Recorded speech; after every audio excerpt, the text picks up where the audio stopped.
The GOP is saying Democrats are using them to hold the government hostage. And J.D. Vance, the vice president, says the reason that Senate Minority Leader Chuck Schumer is so adamant in defending these subsidies is that he's scared of being primaried by a progressive. Joining us more to talk about J.D.'s Vance position here is the Hill's White House reporter, Brett Samuels. Brett, good morning to you. Hi. We've seen the vice president out front and center at press briefings, on social media. What is the argument he's making here?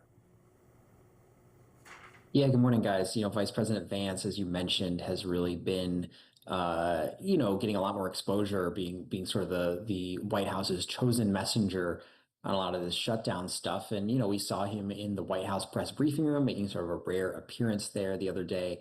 And his argument has basically been, he's echoed this White House line that Democrats are looking for health care for illegal immigrants. That's something, of course, Democrats dispute, say that that's not, illegal immigrants can't even access federal health care programs. On top of that, he sort of put forward this theory that Chuck Schumer, the Senate Minority Leader, is essentially trying to ward off a primary challenge from Alexandria Ocasio-Cortez. And so Vance made this argument that Schumer is being motivated sort of by his own concerns about re-election in a couple of years. So, obviously J.D. Vance kind of going on offense here, going on attack and trying to kind of put Schumer on the hot seat a bit. Lovers of alliteration. There's now a little video going around, and GOP reps are calling it the Schumer shutdown. I think we have a bite of this. You can see it all. Day 2 of Chuck Schumer's shutdown. Schumer shutdown. Schumer shutdown. Schumer shutdown. Schumer shutdown. Schumer shutdown. Well, it's time for the Schumer shutdown to end. There's that alliterative piece of blame gaming, Brett. Yeah, that's, I think, makes it a little easier for Republicans to tie that together when they have the alliteration factor. But I think it also speaks to the fact that Republicans have sort of, for weeks, been kind of laying the foundation for these attacks on Democrats to blame Democrats for this shutdown. There have been a couple of polls that came out that sort of aided their case. A New York Times poll that sort of indicated that, more people might blame Democrats. Of course, there have been other polls that say more voters would blame Republicans, who, of course, control both Congress and the White House for this shutdown. So, but certainly Chuck Schumer, I think, is the one who's taking quite a bit of heat, even more so than his counterpart in the House, Hakeem Jeffries.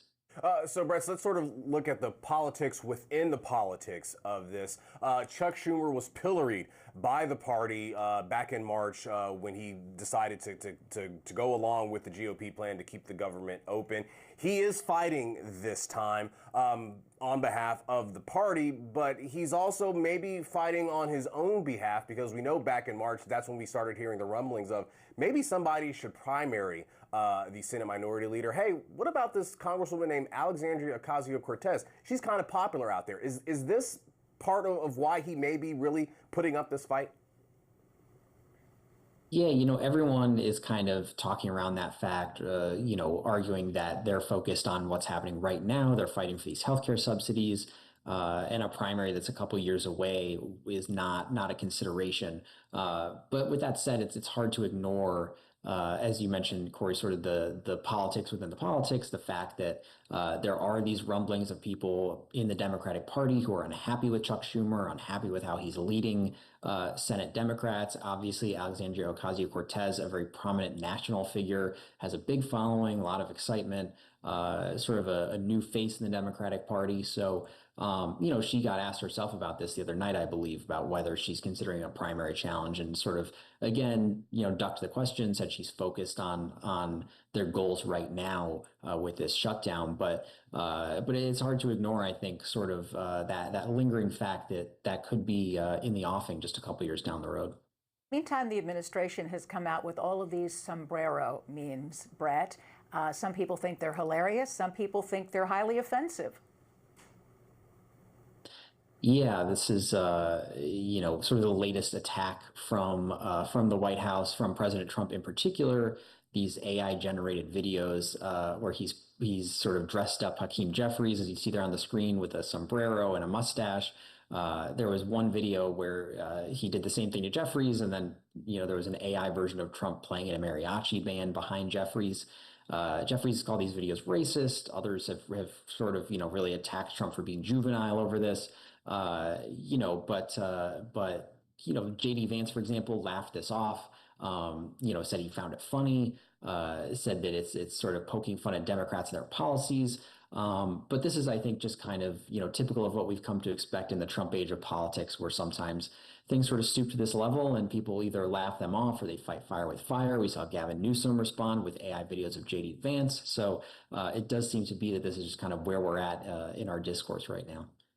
So I believe we can show the video of that Ted Cruz posted, as you were talking about, with Hakeem Jeffries in a sombrero and Trump playing in a mariachi band. Let's watch. I don't think we have. I don't think no sound. Well, I don't know if you know this, but Stephen Colbert decided to do his own take on the sombrero meme. And even if we decided to show it, we couldn't. Yeah. But a lot of people thought it was very funny. Hey, Brett, take us inside the briefing room.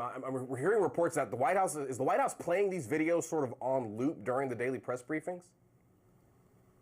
Yeah, so I was there on Wednesday, actually, after the press briefing with JD Vance, and for a little over a half hour, the White House pulled up those videos of Hakeem Jeffries that the president had posted, put them on screens in the press briefing room, and was playing them with volume. So you were hearing, these mariachi band sounds, hearing these dubbed clips that Trump had posted just on a loop. And of course, these videos are only 15 seconds long. So that's a lot of times for those videos to be played over and over again. But they've been up on the screens for a couple of days now. Obviously the White House, enjoys having these videos out there. Reporters, tweet out videos of them. And the White House, again, I think likes having those videos spread far and wide. So clearly they're not shying away from these videos. They're kind of embracing them and are happy to see them getting posted all over.